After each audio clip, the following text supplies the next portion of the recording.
Now, Betty, what are we going to do tonight? I'm going to kick some ass!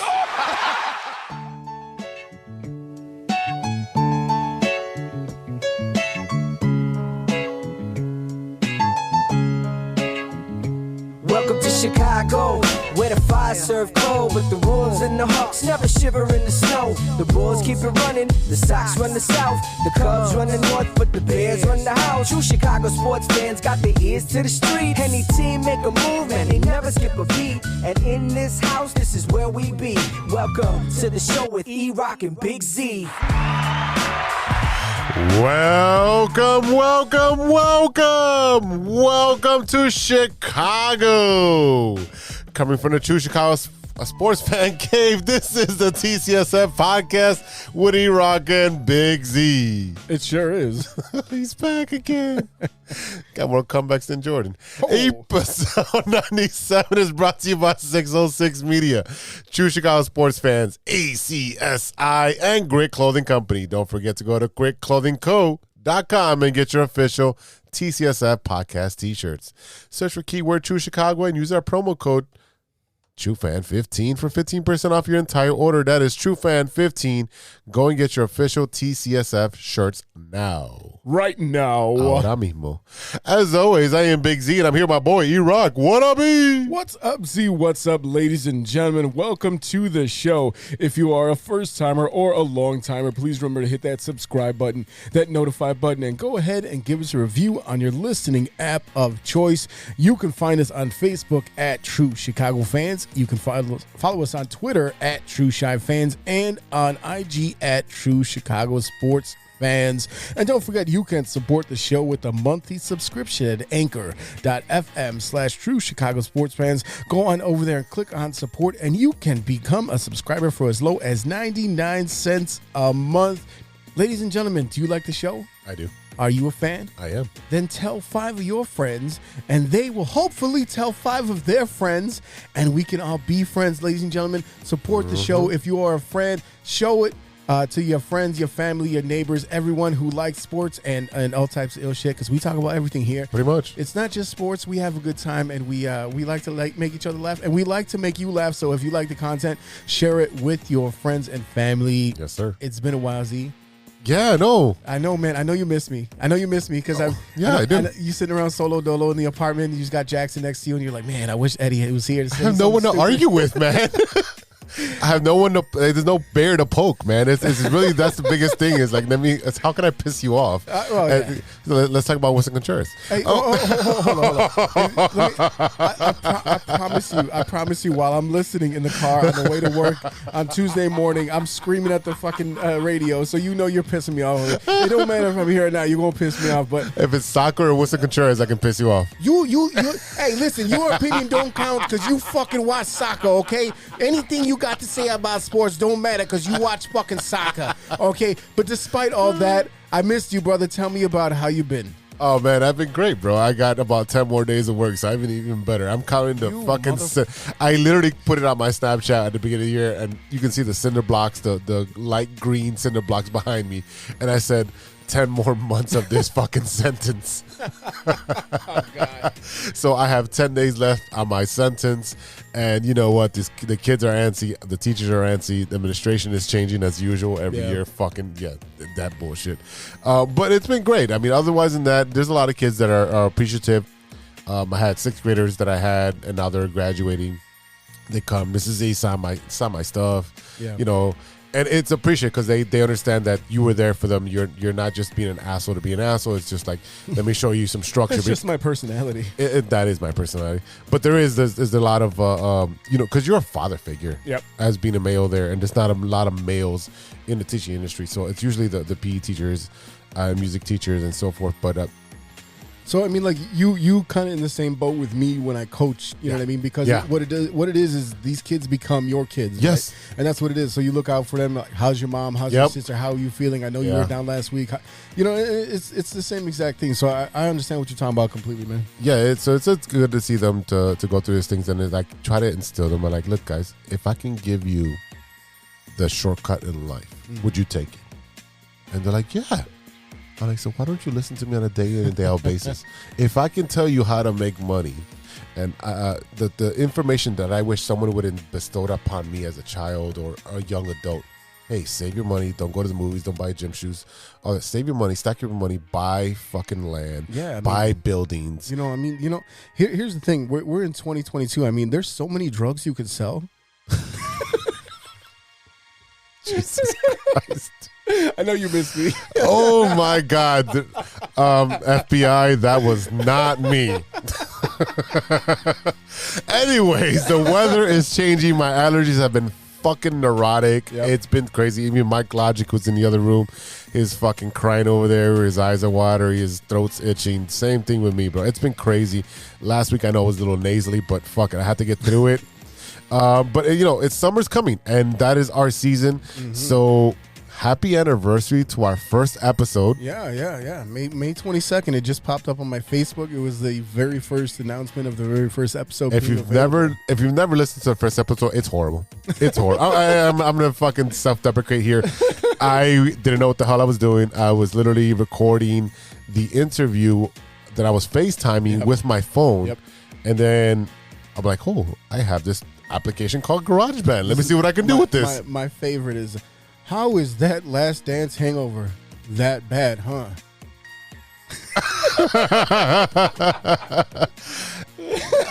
Thank you for listening, sir. It's a really bad episode, but that just shows you the growth of us. Not only as two people who fuck around on a microphone, but as people who interview people now. So we've had Nikolai a couple times now. So like, and I love Nikolai, and we always thank him for everything. And we got emotional. Go back and listen to that episode. We got emotional because he was literally the linchpin that launched us into our podcast. So thank you, Nikolai. I know you get to listen when you get to listen, and I definitely gonna send your stuff now that I'm off from work. Sorry about the long wait, a year. Blame the supply chain issues. It's okay. Yeah, it was the supply chain. Yeah, you know, the truck drivers and all that. And anyone but us. Yeah, of course. Oh man. Oh, so I did a thing this week, man. So I was bored on Facebook because, you know, my Instagram got hacked. Oh. So I can't get that 10,000 Bitcoin from you? No, you cannot get that Cambodian boy either. Oh, no. Whoa. Hey, now. Whoa, no. So I did a thing. I bought a hat at full price, brother. I know that is not your thing, brother. I know that. At all. I need a promo code at least, at the very least. Well, I got free shipping. That's as far as I got. Okay. Yeah. So I bought a hat at full price, and it is the Big Chew edition of the White Sox hat. The Big League Chew? Big League Chew, thank you. And it is in purple and green. Oh my God! So I had. Wait a minute. So let me tell you something. When I buy hats, I mean my hat collection is growing every fucking day. Of course. To the point where like my wife, she's like, "You have so many hats." I says, "Yeah, but I only got one head." And hey, should have wore a hat. Oh no! I love my kids. No, but I mean, you talking about this green and purple hat, and the first thing popped in my head was like, when I buy hats with the intent of what am I going to wear it with, right? That's what all the time. I thought about that too. Most of my hats are dark blue or black, right? Yeah. So depending, like, I got a Steelers hat because that's my second team. I got that to match the hoodie that I have, that I got for Christmas. Right. I got the holy cow, with the cow with the halo around. Yes, that's a dope hat. Like, I got all types of different hats, but they're usually black or dark blue. Okay. You tell me you got a fucking purple and green. What is this? Some Barney shit? Like, what's going on here? So it is based on the what is it? The grape bubblegum version of it. Oh, brother. I couldn't do the other ones. I couldn't do the pink one. I don't have any. I really have any. I have one pink shirt. It's really more magenta than pink. Magenta. Yeah, it's magenta. Whatever. But I looked at it just like you said. What outfit can I match this with? Right. And I do have a nice purple shirt. It's like, a little V-neck. Get a little sexy. Let the meat hair out, Oh, what? And my 3 hairs. And I do have some green, white, and black Nikes that I wear, Air Max 90s. Okay. So I was like, okay, there's one outfit, and I can always buy more clothes to match the hat. One outfit, but I can always buy more clothes to match my shit. So I'm like, okay, whatever. God. So I did that. So cue the Barney song. But it's glad. I'm super glad to have you back. It's been crazy because it's like me talking to the universe. Thank you guys for listening. But it's so different to talk to the screen and be like, okay, these are my listeners. Let me talk to you guys.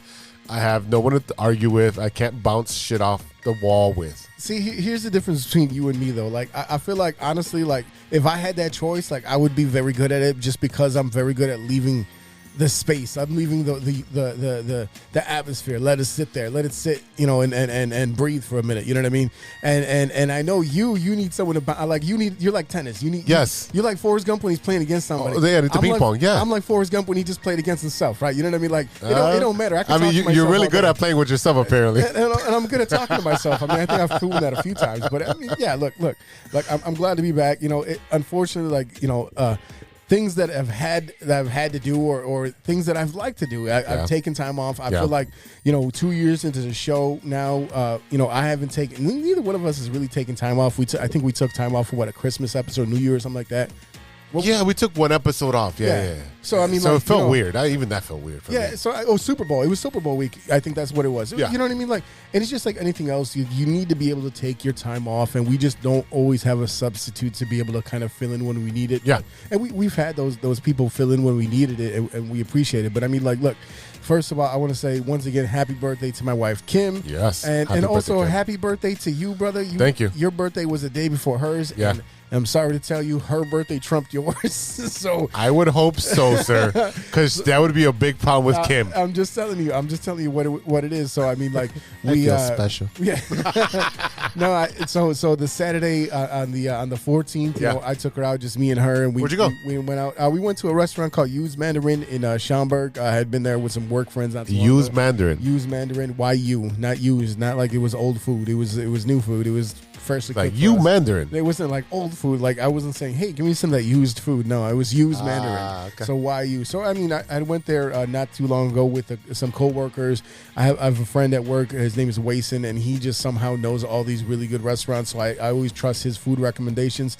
So we had went there a few weeks ago. I took my wife because she loves Chinese food, and we went out to the parents' night for our softball, the youth softball league that I'm a part of. So we went out for that, and then on the Sunday, instead of recording with you, we went out with the whole family. We went to where the hell did we go? Oh, we went to Uncle Julio's Mexican, right by my house. No, we went to the one in Lombard. Okay. To the one in Lombard. Okay. The food was good. Don't get me wrong. The food was good. The tortillas were super fresh. They were very nice. The steak was really good. We had the could have went to my guy's place. I would have set you up. No, but first of all, I'm taking the kids. Right, I'm taking the kids. I'm taking kids friendly. First of all, I'm taking the kids. Uh-huh. I'm taking the kids to a place where, like, if they do some weird shit, I won't be embarrassed to show back. Right, but again, my wife's birthday, she got to pick. Now, here's the weird thing about Uncle Julio's. How come it's not called Tío Julio? I think you. Just don't look away. Don't look away. I think we understand the reason why, because certain. Because fucking Steve owns that shit. Melanin challenged people need to know what the fuck they're eating. So I think that's what happened there. But yeah, I mean, look, like I said, we went and celebrated her birthday. For my birthday, we went to Tennessee.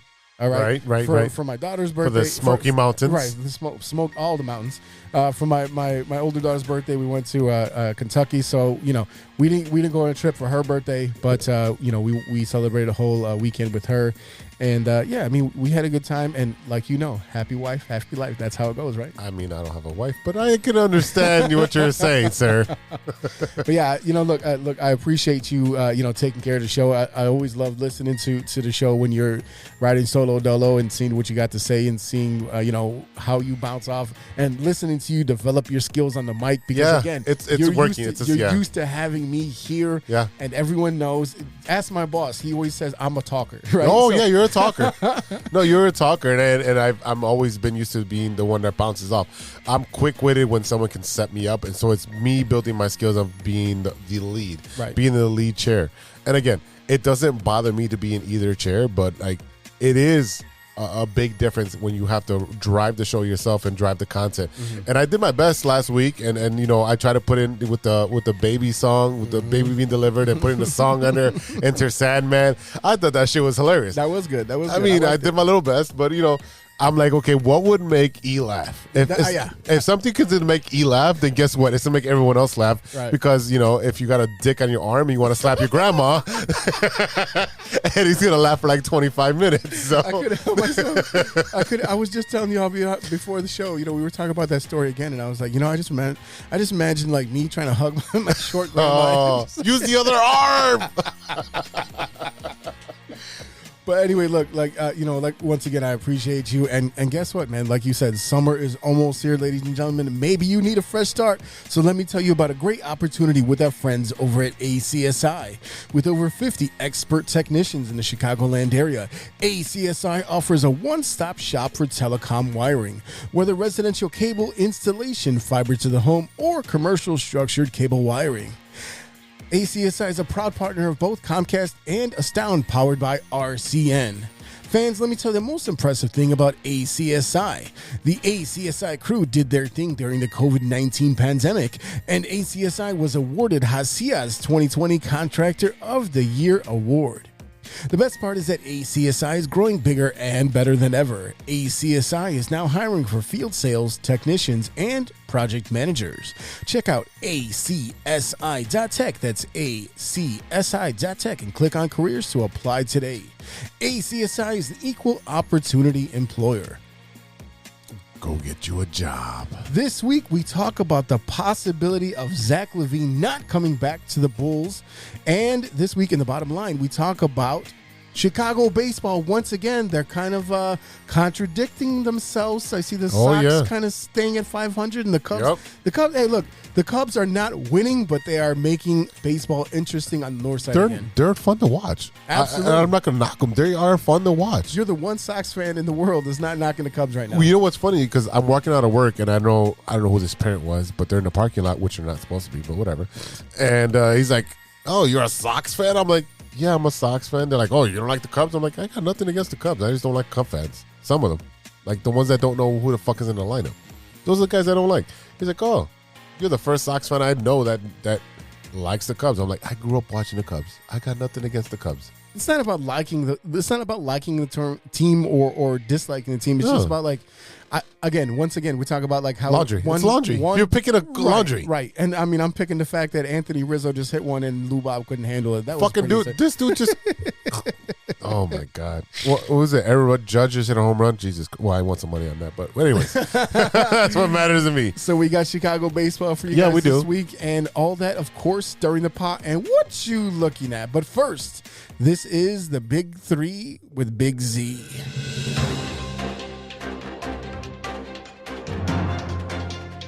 Thanks, E-Rock. I'm Big Z, and you're not. Yes. Now for today's stories. Oh, man, we got some stories about balls. Oh, your favorite. No, Mike Logic's favorite. Story number one. ESPN Sage Steele required hospital and dentist visits after being hit with a golf ball at a PGA championship. Sage Steele confirmed on this past Saturday, she was struck by a golf ball at the PGA championship this past Thursday that resulted in injury to requiring visits to the doctors and the dentist. The ESPN anchor didn't reveal the extent of her injuries, but announced in a statement released by the network that she received medical care at a hospital in Tulsa, Oklahoma, the site of the PGA championship, before returning to her Connecticut home to consult her doctor and dentist. Ooh. Did you see this, brother? So I saw that there was a couple of stories about young reporters getting hit in the face. Oh, we got another one. Yeah, because I mean, this is terrible to see. She was by a tree. I mean, like, first of all, like you would not think you're gonna get hit by a tree. Well, first of all, or by a ball, but yeah, by a a ball near a tree, right? Yeah, dude, like balls in wood. Oh no. Something Kerry Wood is not familiar with after his 20 strikeout game. Their anniversary would just happen. Thank you very much. May 20th, right? There you go, baby. Hell yeah. Look at that. Ah, shit. Kid K in the house. That's right. Yeah, I mean, look, this is an unfortunate incident. I mean, this is not an isolated incident, but it's weird that it happened with a golf ball. Usually you see this in baseball, right? Yeah. Yeah, usually if someone's not paying attention, they get hit with a 95-mile-an-hour baseball in the head. But I mean, she's literally reporting on one of the holes in golf. I'm pausing for dramatic effect there. Yes. And you can see the golf ball just strike her in the nose, and then it's just blood splattering everywhere. And she's covering her face. Do you know, this reminds me a little bit when we did the clinic with the CPD Knights. Who? You remember that? I wasn't there, sir. Oh, you weren't there. That was my first day of work, so I couldn't be there. Oh, poor baby. The one time you actually had to do some work. Shh. No, it happened to one of the players for the Knights. At Chivetta, right? Yep. And he got hit right in the face, and it was coming in, and he just didn't see it because he was working the camera. And Yes. Yeah. And he got busted up pretty good, too. So, I mean, again, that was baseball. He's so a pretty boy, though. Yeah, well, I mean, He's a pretty boy. A little less pretty now after a ball to the face. Jesus Christ. Oh, man. But I heard there was actually another story very similar to this. Yes. Story number 2, sir. Colorado Rockies TV reporter recovering after being hit in the head by a foul ball this past Monday. AT&T Sportsnet reporter Kelsey Wingert says she's recovering after being struck in the head by a line drive during the 9th inning of the Colorado Rockies game against the San Francisco Giants earlier this week. I took a 95-mile-per-hour line drive to the head, Winger said in a tweet on Wednesday, along with the photo that showed a row of stitches on her forehead. Says she took a ball to the head. Pause for dramatic effect. Okay. There we go. So I'm reading this right now, and it basically saying this is the second time it's happened to her in his career. The second time. So she's got a magnet for balls to the head. So that's 2 balls. Usually you pay double for that kind of action, Cotton. And this is why we missed you back on the show. Listen, she's healthy. She's going to survive. So balls to the face is funny, right? 5 hours in the hospital. Okay. No fractures, no internal bleeding. Look, here's the thing. It's a scary situation. It's Yes. the reason why they put up all the screens or the nets at yes. every ballpark, right? It's the whole reason why Sox fans always gave Cubs fans shit like, get off your phone and watch the game. And it's the reason why I have the sign in the studio here. Be alert for foul balls, right? So that's the reason why that's in here in the first place, because you never know when balls are going to start flying in here. Wow, that is really hard. That's what she said. Okay. Yeah, okay. Moving on. Story number 3. Vandal forces Johnny Cash silhouette to take a leak on his own hometown. Hey. This is right up Eddie's alley. Leaders in Kingsland, Arkansas have spent years branding the town as the ancestral home of Johnny Cash. They put up cast iron signs welcoming drivers to the birthplace of Johnny Cash. They slapped his silhouette on the town's water tower. And they're working with his estate to build a heritage center that will highlight his roots in the community. He was there for like fucking 3 years. Relax. That sounds like it'll take a lot of cash. But Cash thanked them by taking a leak on his hometown. Oh, wait a minute. All right, so last week, a vandal fired a well-aimed bullet into Cash's crotch, or rather the crotch of the silhouette that's painted on the town's 50,000-gallon water tower in Kingsland. So Kingsland's mayor, Luke Neal, told the Washington Post that over the course of her 6 days, the water tower version of the Man in Black streamed roughly 180,000 gallons to the ground below. It looks like he's peeing off the water tower. And people are going wild with it. This sounds like something happened on That 70s Show. Yeah, it did. Yeah, it did, 100%. 100%. This is awesome. I mean, I know Cash was born in Kingsland in 1932, and his family's all over there, and this and that, and everybody knows him as JR. Yeah, he was there like 3-4 years. Like it's whatever. I mean, look, if you're a nobody town that nobody knows anything about, you try to attach yourself to whatever you can, right? Yeah. So unfortunately, the Man in Black decided to take a whiz all over the town. He's trying to give it the golden shower. Oh wow! You got to pay for that, Cotton. And now you know where. And now you know where Coors Light comes from. Ooh. As I take another swig. But yeah, I mean, look, that's a hell of an aim right there. You know what I mean? Well, he's definitely a marksman, whoever fucking did that. Yeah, well, I mean, that's all you got to do over there. Ain't shit else to be like, hey, Johnny Cash was here once. Like, that's your whole thing. So the most impressive thing here is that you made it through 3 stories and you got 2 balls and one strike. 2 balls and 1 strike. Yeah, exactly. Sure, why not? Why not? I'll let that one. I'll let that one fly. I mean, he let it fly a lot too. His flight was down. 108,000 gallons. Jesus Christ. And that's what happens when you drink a whole case of Coors Light. 1,000%. I'm Big Z, and that's news to me. We'll be right back after a word from our sponsors. This is Enrique Calderon coming to you from True Chicago Sports Fan Podcast. Come check me out on social media, Enrique Calderon Official on Instagram and Facebook. Check us out. Y te lo dice Enrique Calderon. Hey, true Chicago sports fans, show off your Chicago pride with some fresh clothes from Grit Clothing Company. At Grit Clothing, they create that simple yet classic style that represents that Chicago Southside lifestyle. From t-shirts to hoodies, hats to glassware, they've got you covered. Grit has everything you need to represent your Chicago pride. So do it right now. Check out gritclothingco.com and use the promo code TrueFan15. TrueFan15. For 15% off your entire order. Let me say it again. That's gritclothingco.com and use the promo code TrueFan15 for 15% off of your entire order.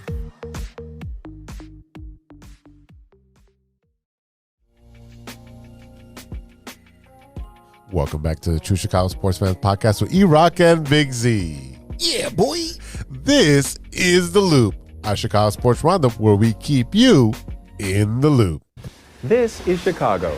Doors open on the left at Chicago. Welcome to Chicago. Welcome to Chicago. Welcome to Chicago. This is Chicago. Doors open on the left at Chicago.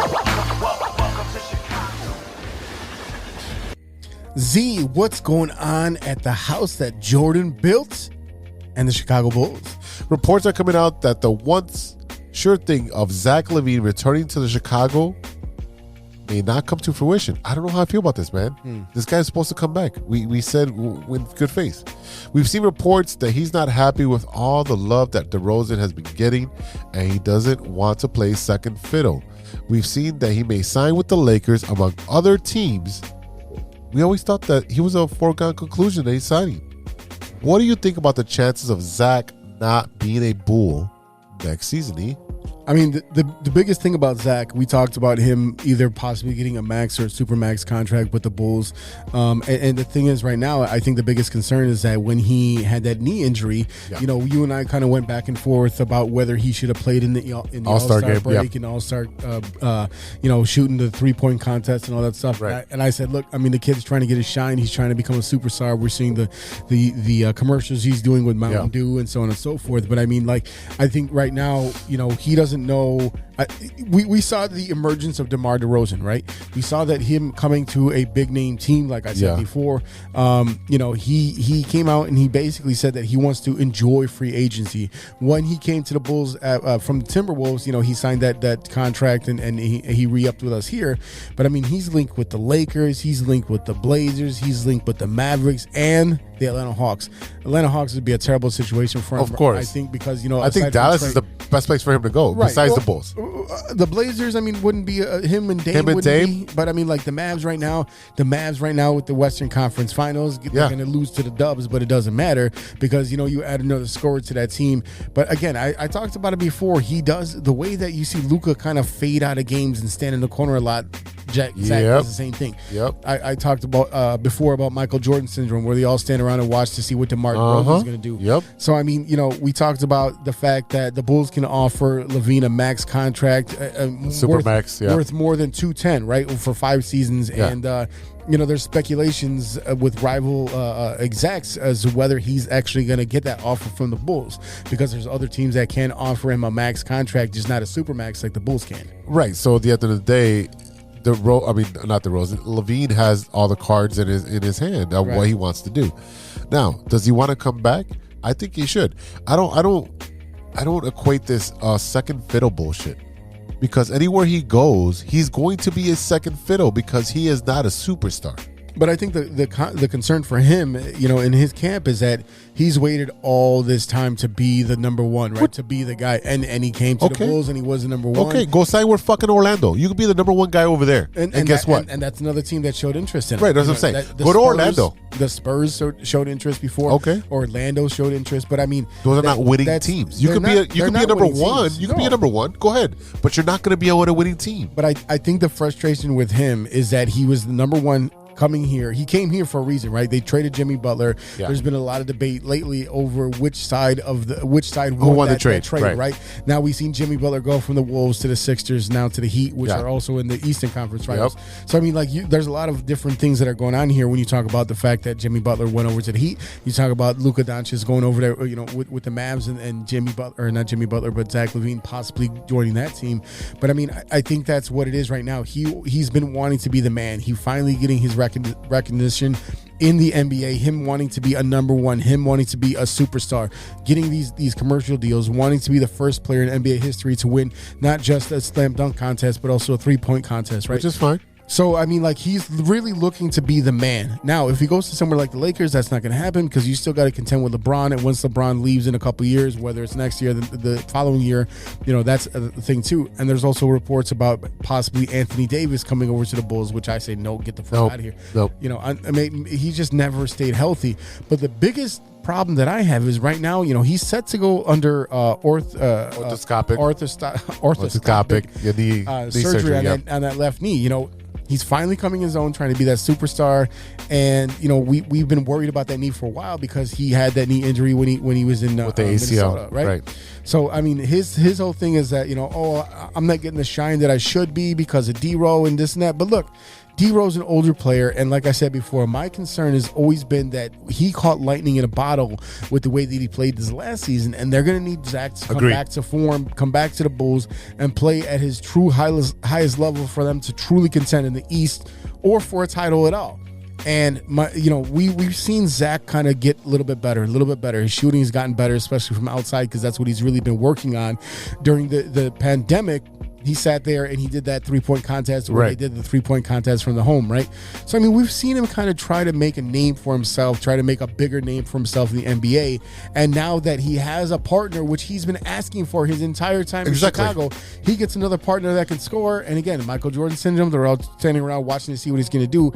And Zach does not attack the basket enough. He loves to shoot that three. He loves to shoot an outside shot, but he doesn't defend either. And that's the biggest weakness on the team. So unless he's like a really stout defender, I don't think I can give him a super max. Him and DeMar are very similar where they don't defend, they like to shoot. And when they get the ball, it's ISO. Yeah. Those are the three things they have in common. Now, the thing is that Debo has a better mid-range. Well, that's his whole game. Right. DeMar DeRozan does not drive to the hoop. He has a mid-range shot right there. You know what I mean? And we didn't see Zach drive to the hole because his knee was at 60, 70%. Right. Now that we're finding out. Because literally we were calling from why aren't you being more aggressive? Why are you standing at 3-point line, Zach? Well, and that's the biggest thing. That's the league right now anyway. Well, I understand that, but you're a high flyer. You could dunk over anybody. He could, but again, if that knee doesn't give him the lift that he needs. And that was the issue. Right. So the Bulls are going to be investing on the fact that, on good faith, that knee is going to be okay. Well, yeah. I mean, it depends on how the surgery goes. Right. So you're going to give him a max, and the only way he gets a super max is if he says, I'm leaving Chicago and I want to go to Orlando or Portland or whatever. So then you do the super max, sign the trade. Right. Here's your money. Yeah. Thanks for letting us know. Here's your trade, and good luck, and thank you for hooking us up with draft picks and players on the way back. But it's just iffy. The Bulls did right. Him and the Bulls had an agreement. We're not gonna do the we're not gonna extension. do it this year. We're gonna do it next year. We're gonna do it next year so we can get you help. Right. And they did that. Right. And that was always the deal that they had. The new administration said, the new administration says, hey, we're gonna take care of you. We'll do it next year, but let's get you help on this team so you can get further. Yeah, I mean, and the thing is, too, is you look who they were already letting go from the team. A lot of these guys like Matt Thomas, garbage-ass Matt Thomas. I hope they... You love talking about Matt Thomas. Throw him in the fucking garbage can, that bum. But you look at the problem that they had all year was that they couldn't defend, and even the big guys that they did have were fucking like 103 pounds because they're soaking wet. These guys are just all skin and bones. I mean, you know what I mean? Like, let's get you, me, Gigantor, and Mike Logic. and Mike Logic. You know, we'll just make our own offensive line out there. I'll be the 13th man. Put me at the end of the bench. I am the best cheerleader ever. So you know what I mean? Like the biggest thing that they're going to have to do right now is look for guys coming into free agency that they can actually, have a toughness. Like I talked about before, Daniel Tice, a guy that I would love. I love Daniel Tice. You know what I mean? Thaddeus old because he ain't young no more.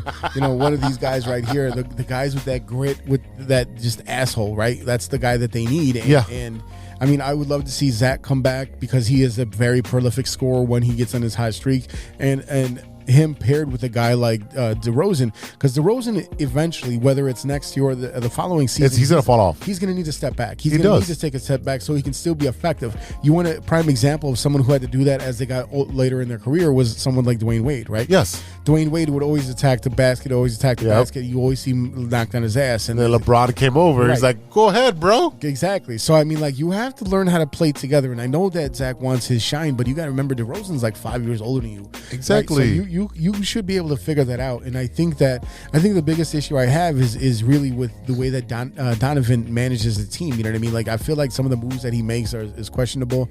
But I mean, if you can find a way to get rid of a guy like Kobe White, find a way to get a solid defender on the squad to replace him. You got Ayo. Besides the starting lineup, okay, you're starting five, and Ayo, which is your sixth man right now. Everyone else after the sixth man, you can let them go.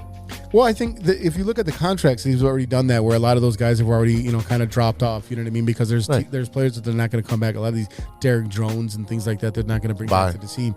But I mean, like, I talked before about them possibly making a run at someone like DeAndre Ayton, and but the problem is that we kind of saw him kind of falter and kind of just fade away at the end of the second round of the Western Conference Final, which is okay. We don't need. We need a big guy. We do need a big guy, but I'm just saying we don't need DeAndre Ayton as like 120%. We need him at 80% on our team. Come off the bench.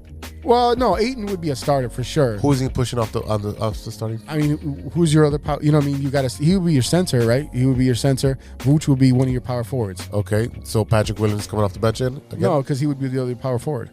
You know what I mean? You got your other forward. You got two forwards. You got your center, and then you got Zach, and you got D-Row. Like, that would be, you know what I mean? Because Zach can play the point, you know what I mean? Like, who Zach else? Cannot dribble. I mean, look, but here's the problem, too, is that we don't know what's going on with Lonzo, because it's right, that's the other... His fucking legs are falling off, so someone's going to have to take that point, right? So Zach is going to have to take that point, unless you're going to put Ayo as a starter at the point, you know what I mean? At some point, Ayo will be the starter. I agree, but again, now you have Lonzo Ball. You just signed Lonzo to a long-term deal. Right. And, look, Lonzo Ball's dad, LeVar, just came out and said that there's no way that Zach is coming back. So, you know what I mean? Like, you got to figure that out. What validity does he have talking about Zach? Hey, you want to talk about your son, which is great. Hey, I'll say this. I think a lot of people thought when Ball came over to the Bulls that LeVar Ball would be all up in the business. And he wasn't. And he has not been. He's done a very good job of staying out of Lonzo's way, of staying out of LaMelo's way, and you only hear from him once in a while. And before they made it to the league, you still got LiAngelo. Like, first of all, where'd you get these names? But anyway, so you still got the other ball to drop. And he's still out there. He's playing in the G League or the D League or whatever the hell they call it these days. Right. And he is. I'll say that before they made it to the league, he was always hyping up his kids. Yeah. It's the triple baller, whatever the big baller big baller brand. Yeah. 3 balls. Yeah. I think it's just because he had 3 sons. And or maybe the man has 3 balls. Who knows? I mean, one for each son. So anyway.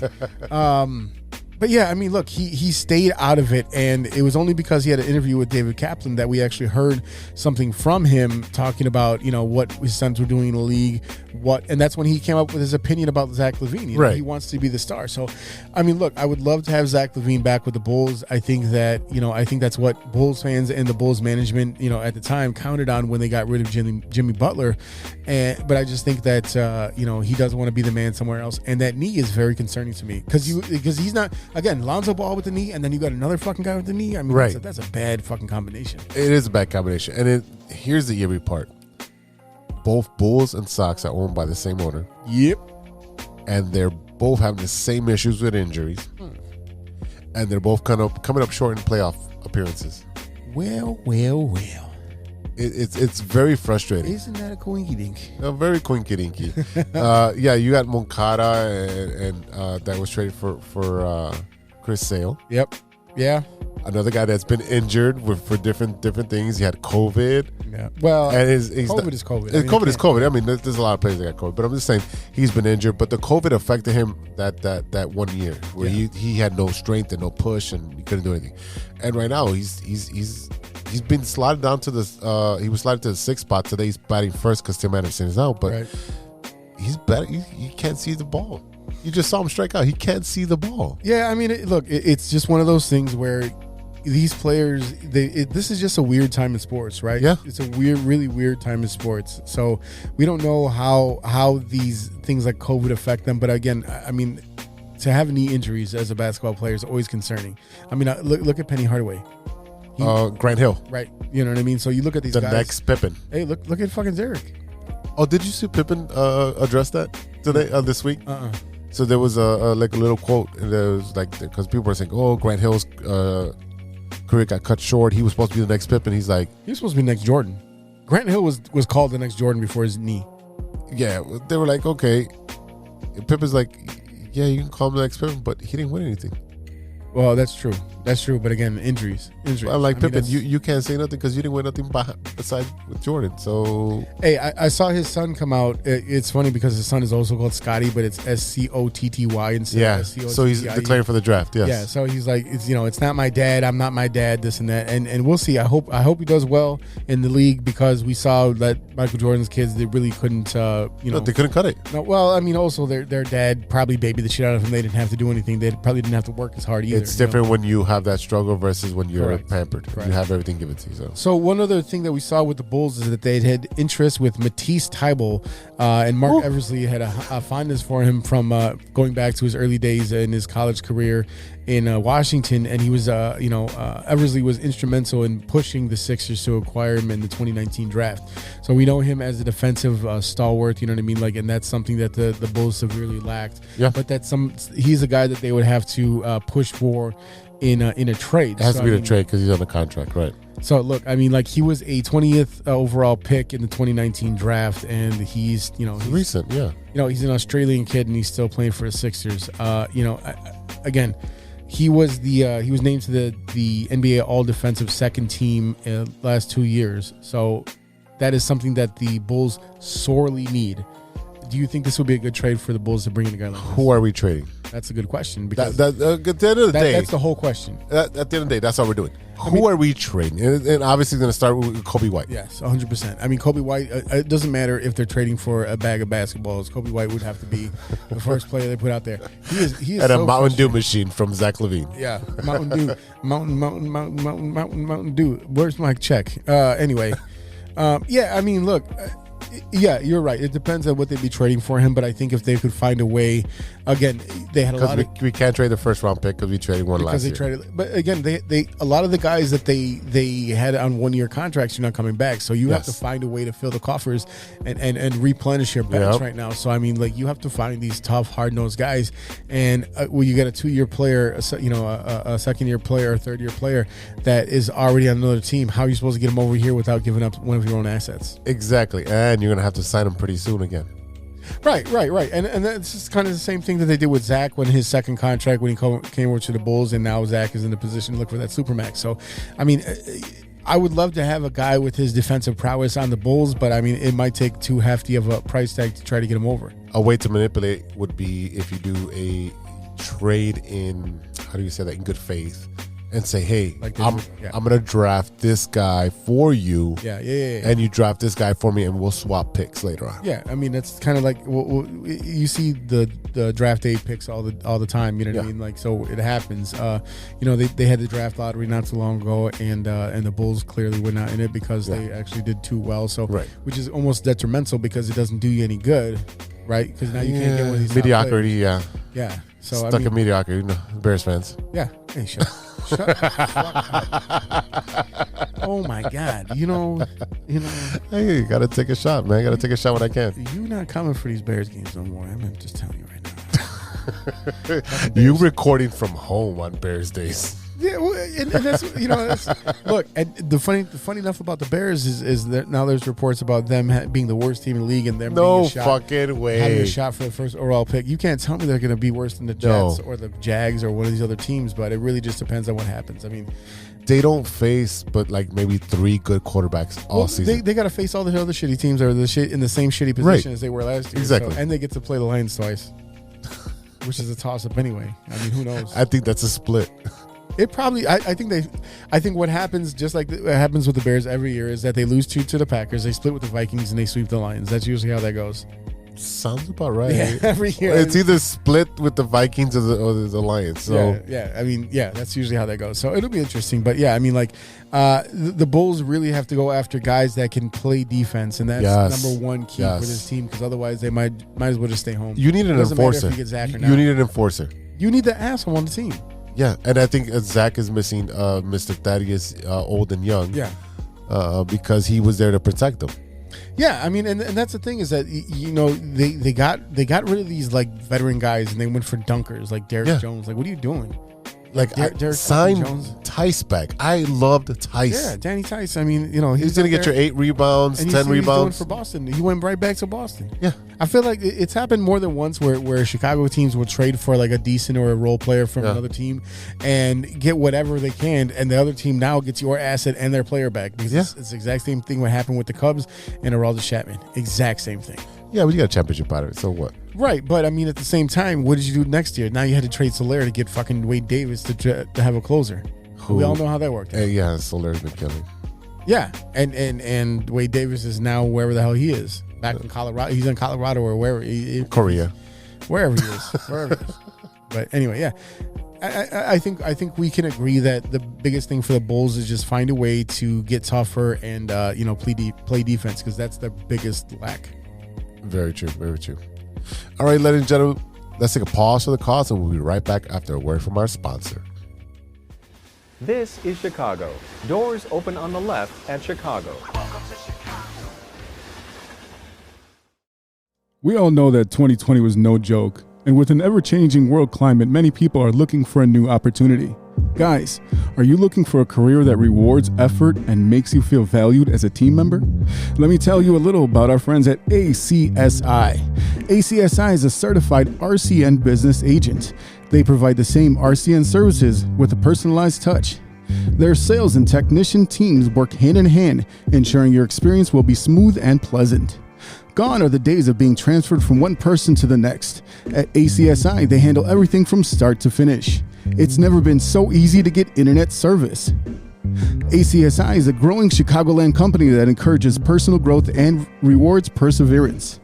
As they expand, they're looking for passionate, responsible, and honest professionals to join their team. A career with ACSI means you'll be part of a hardworking, flexible, and dynamic team that is a leader in the installation of cable and internet services in the Chicagoland area. Best of all, ACSI was awarded Hacia's 2020 Contractor of the Year Award. Are you ready to grow with a local Chicago company on the rise? Check out acsi.tech and click on careers to get started. That's acsi.tech and click on careers.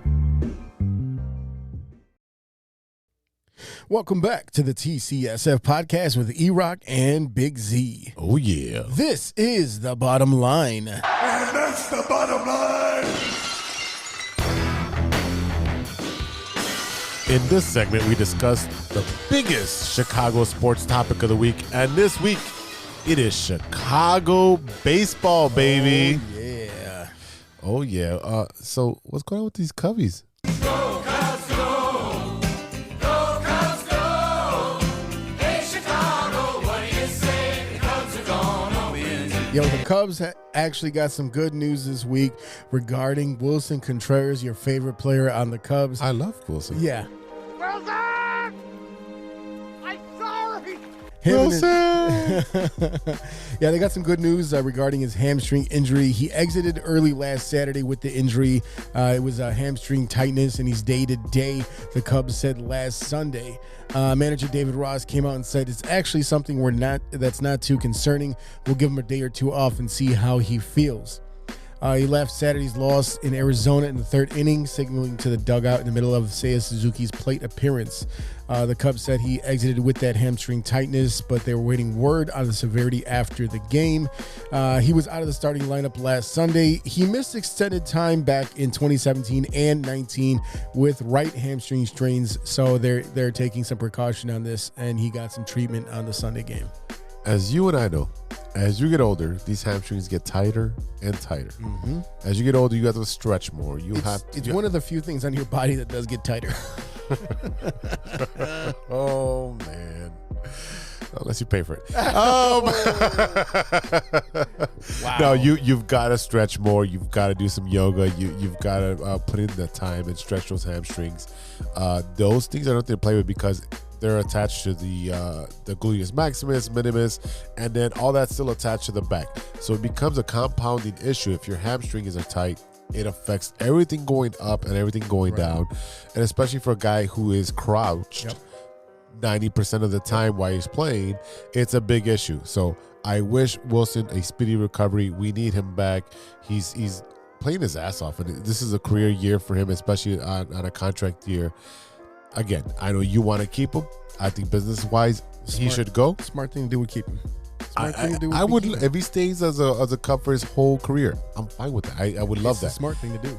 But I doubt it's going to happen. It's a smart thing. Even though he's already said, I'm willing to talk right now to get this contract done. It's a smart thing to do.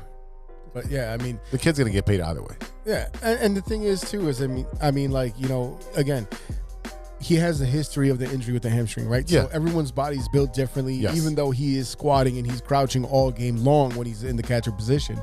I mean, you know, we know that he has a history of that injury because that's how his body is built. Just like, you know, my left hip was messed up, now my right hip hurts. You know what I mean? It's just the nature of the beast. So, I'm on board with you. I wish him a speedy recovery because we need him out there. The Cubs need him.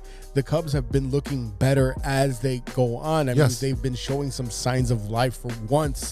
You know, Wisdom and Schwindel hit some back-to-back homers a couple days ago, and they hit two more on Sunday. They actually hit back-to-back homers. So, I mean, like, look, they're fun to watch again. I mean, we're kind of seeing a little bit of what we saw after the All-Star break, after the trade deadline last year when Wisdom and Schwindel were the guys. You know, we're still seeing a little bit of signs out of Suzuki. You know, he came out to a hot start. He kind of cooled down a bit, but his glove has been fantastic. I mean, his glove is spot on, and his arm. He threw somebody out from right field the other day.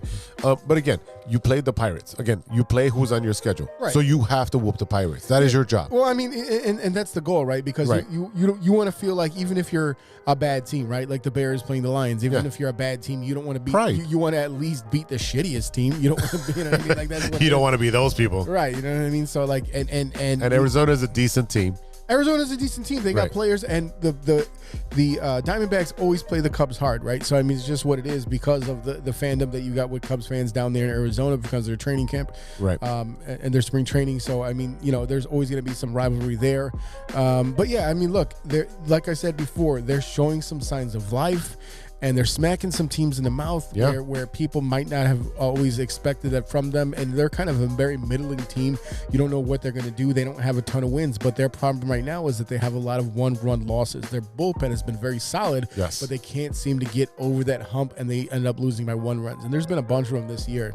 So typically when they do have a 1-run loss, it's because of the hitting, but they did have one late last week where it was due to a bullpen and not being able to kind of get it done. But I mean, I think this is exactly what we thought we were going to get out of the Cubs this season, and I don't think there's any surprises. And like I said, they're making a little bit of hay. But look, hey, we have Wade Miley finally coming back into the rotation because this is, I think he has, 2 or 3 starts on the season so far. It's fun to go to Wrigley again. Yeah, and a lot of it is just like you said, like these guys are coming back. They're showing what they can do. Again, you have like these 34-year-old rookies, but they're out there. They're showing their ass off. They're not that old, and they're not rookies. They're not that old. Calm down. A little excited over here. No, but I mean, they are putting runs up. They put up 7 and 9 runs against the Pirates. They have it's very boomer bust for the Cubs. They had a game earlier this year where they had 21 runs against the Pirates. They had a game. I don't know. I don't remember who that was against, but I know they had a game last week where they put up 9 runs, including Wilson Contreras grand slam in the first inning. That was the Pirates. You know what I mean? So I mean, they seem to really like playing the Pirates. If we could just arrange that, they could play them the rest of the season. Just back and forth. Yeah, that'd be super awesome. I mean, that'd be really cool. I mean, look, I like the Steelers, but the Pirates can kick rocks. I mean, they're one of the most storied franchises out there with Roberto Clemente and Barry Bonds, and it's going so go for it. Yeah, but I mean, like that's the thing is that they had these players and they never really did shit with them. That's the problem. It don't really count until it counts, right? Agreed. Speaking of counts and not counting, they play the Reds next. Oh, a team that sucked. They were like 1-17 or something like that, and lately they've turned it around, beating some pretty good teams, and now they're going to play the Cubs. And again, you got the Pirates and the Reds at the bottom of the division, right? And the Cubs are in the middle because you have the Brewers and the St. Louis Cardinals up on the top of the division. This is a series where you can stack up some wins, but they've been playing pretty well. What do you think? I mean, look, coming into Cincinnati, that's another team that's always going to play up against the Cubs. The Reds are. We were just talking about the Reds, and we're talking about like all the talent they've had come through there, especially their pitching. We talk about Edison Volquez. You talked about your boy Johnny Cueto, who's not on the Sox. The Dominican Diaper Dandies is what they were nicknamed back in like 2007, 2008. And they had Aroldis Chapman, and they've had a lot of really good players. Joey Votto come through there. Sean Casey used to play in that team. They've had a lot of good players come through that they team. Had former Cub Castellanos. Yeah. I mean, so that's the thing is that it's a weird franchise. I equate them to a team like the Tigers. You know what I mean? Like where they never quite get over the hump. They always seem to be good. A couple of years ago, they made the playoffs. It reminds me of San Diego a lot, where they'll acquire some good players, and then nothing will happen, and then poof, everyone's caught again. Yeah, absolutely. Where they're there and they're gone very quickly. You know what I mean? So they decide to sell everything off. If they don't make it, if they're not in first place by All-Star break, they're just selling everything off. Right. It's crazy. Yeah. But hey, some cool news for the Cubs. They unveiled their latest statue with Fergie Jenkins to be the most recent Cub to get a shine. The statue is going to It's going to stand in a newly created role in Gallagher Way. His old teammates are next in line with Ernie Banks, followed by Williams and Ron Santo. They were icons back in the day with those beloved Cub teams in the 60s and 70s, and Jenkins was honored to see them reunited in permanence. So they're going to have all their teammates out there again. I mean, I have my collection of 1969 Chicago Cubs commemorative glasses here that I've only drank out of one time, and that was when they won the World Series. So it's really cool to kind of see the Cubs, especially what they've done with Gallagher Way, with all the improvements they made on the outside of the ballpark. It looks great because they worked on the inside first. They got that bullpen, or not the bullpen, but the dugout and their now you have locker room all set up nice. And besides that, in the bleachers, now you have a walkway. We can walk back and forth through the bleachers. Before you couldn't do that. Right. So I mean, they've done. The one thing I'll say about the Ricketts family and their crew and their improvements of the ballpark has been monumental, considering what you had maybe 20 years ago. Oh yeah. And that's when we talked about last year a lot about them crying poor, how they're going to pay for it, so on and so forth. That COVID year kind of really fucked them up. But I mean, it's the thing about Wrigley. It's not just the history, but you have to find ways to kind of make it feel also like a modern ballpark as well, right? So you have the amenities, you have that nostalgia, but you also have that modern touch, and that's what brings players in, because it's not just about playing at Wrigley, right? Theo and his crew did the same thing over at Fenway. Yes, they did. And you see the same thing that happened over here. And it's beautiful, and I keep telling you, like, out of I think I've been to 7 ballparks right now. Fenway is number 1. Yeah. And it's again, it's very much like Wrigley Field. Like when you step in, you feel the history. Yeah. And the fans are passionate. And it's very much like a Hawks game, where if you're sitting down like in a lower level, if game is going on, you can't leave. Yeah. You can't get out of your seat. You have to wait for the inning to be over, and then you're allowed to leave. And if you're outside, you have to wait till the inning to be over to get back to your seats. So it's very, very much a rich tradition where they love their baseball team. Now, they've had some issues with being racist and yelling stuff out and being obnoxious when other teams go in there, especially in the outfield. That's Boston. Yeah, because, you know, they forgot the car They're keys. a bunch of bastards. Yeah, them and the Bronx Bombers have that same fucking issue. I'll be going up there to see the Yankees take on the Tigers. And I think June 3rd we're going over there. I mean, that's the second best in seeing the Cubs and the Cubs and the Yankees. But you're also going to see some former Cubs. Yeah, so we're gonna miss out Cubs and Yankees by one weekend, but we are gonna see Rizzo versus Baez, which is gonna be pretty cool. Because like I told you, I never got to see Rizzo play at Wrigley just because of everything that was going on in my work schedule at the time. But I mean, so the funny thing is that I went over with my wife's birthday being on last week. Yep. I got us some shirts to wear from Obvious Shirts. I got us some shirts to wear. Oh, how nice. For the game, and I got her a shirt that says Anthony Rizzo is my forever captain, which I'm sure that Yankees fans will enjoy and understand. Captain, my and appreciate captain. it. Now, I was going to get the shirt that says, I'd rather be at Wrigley, right? I was 100% going to get that shirt. I talked to my guy who lives in New York about, hey, where should we go before the Yankees game? He gave me the bar to go to, the pregame bar, the place to hang out. And I decided that with the recency of what's been going on with the Yankees and their players and their smack talk and the culture of that team and their fan base, it says maybe I shouldn't be wearing a shirt that says I'd rather be at Wrigley. So instead, I might be outnumbered a little bit. Just a little bit, just like fucking 40,000 to 1, but just that, no big deal. But instead, I got the shirt that says the greatest game that was ever played was on a Wednesday in Cleveland. So I mean, I don't think I can go wrong with that. I think anyone who pays attention to baseball will understand the reference, understand the significance of that, and hopefully I won't get too much shit. Because, again, we're going to see two former Cubs who are on the World Series team. Yeah, I mean, hopefully you get some smart fans that understand baseball because they're like, what game was played on Waveland? I mean, in Cleveland on Wednesday. To be fair, I am going to wear my World Series Cubs hat just to clear up any confusion. But, again, they're Yankees. Yeah, it's not hanging up. It's over there. It's in the other room. I just saw it. Yeah, I'm like, where is it over there? It's in the stash of 150 other hats that I have out there. It's stashed away. You're not going to wear your Holy Cow hat?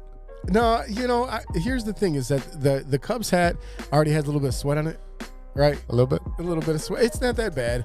I have hats that I sweated out, hats that I absolutely love that I just completely sweated out. I could never wear in public if I wasn't going to be participating in a sporting event.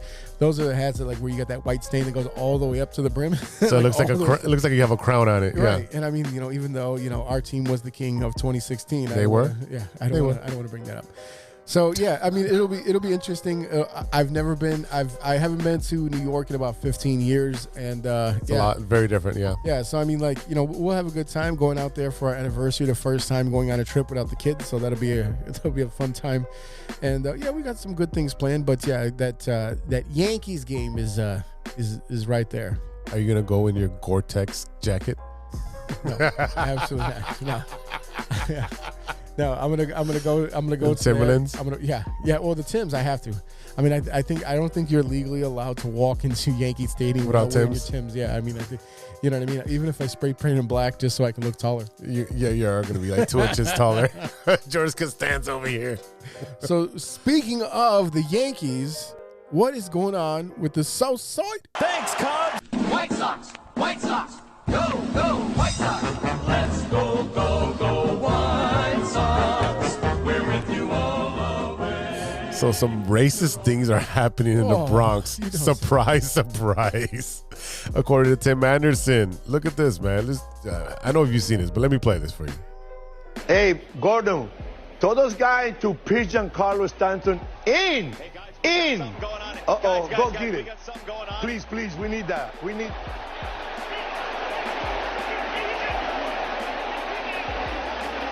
Donaldson and Grandal were going at it while the update was happening, and now the benches are spilling out. This all started right at home plate. Donaldson and Grandal were getting after it right in the batter's box. The bullpens are coming out from left center and right center.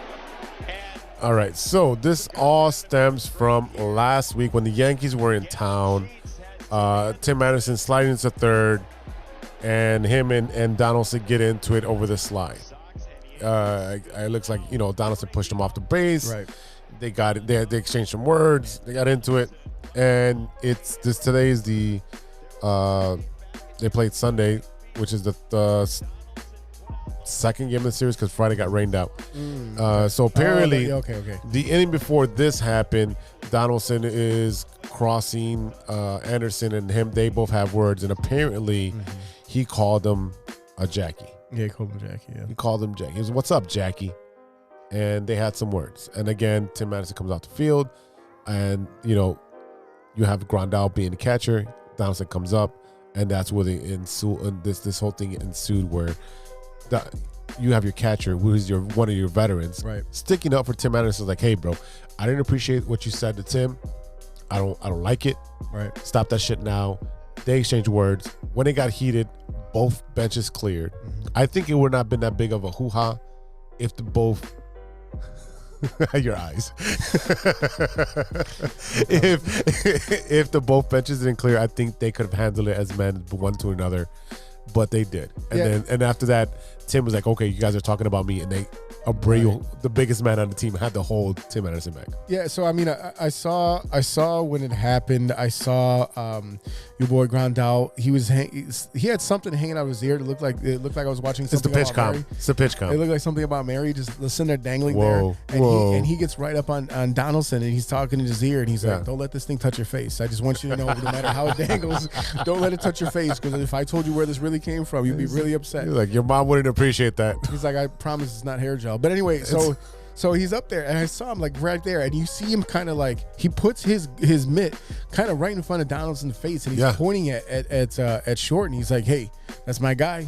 I heard what you said. Hey, what you say about my boy? Right. Hey, what you say? So I mean, like, you saw him kind of start getting it heated up, and then eventually everyone, Donaldson is kind of starting to squawk back a little bit. You could see he's kind of listening, trying to process what his next move was going to be, and then he saw him squawk a little bit, and then you did see the benches clear. I mean, everyone crowded up, but the two players that I saw dragging TA off the field was Abreu and Gavin Sheets. Now you got two big guys. No, the funny thing is that as I think about this whole thing, I'm thinking about the fact that you look at a team like the White Sox. You always talk about them being the little brother, the second fiddle to the Chicago Cubs, right? Yeah.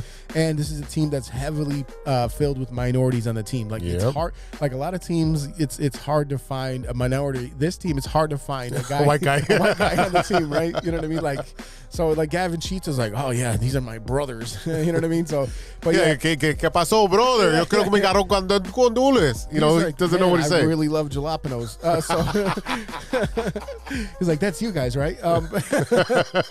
But I mean, look, like, this is a very culturally sensitive team. You have all the Cuban connection we talked about before, and I mean, I heard a lot of people talk about, well, this is nonsense because Tim Anderson has called himself the next Jackie Robinson before, but it's I think we can refer to a lot of other things where you have a minority where if I call myself or refer myself to something in an affectionate way, and you take it in that context and you try to put a negative connotation condescending on it, right? You know what I mean? I know exactly what you're trying to do, so don't come up here with that bullshit and think that you're going to sit there and talk to me that way and think that I don't know what you're talking. You might not be saying bad words, quote unquote bad words to me, but the negative connotation that you put behind it, the attitude that you put behind it, don't think that I don't see right through what you're trying to do.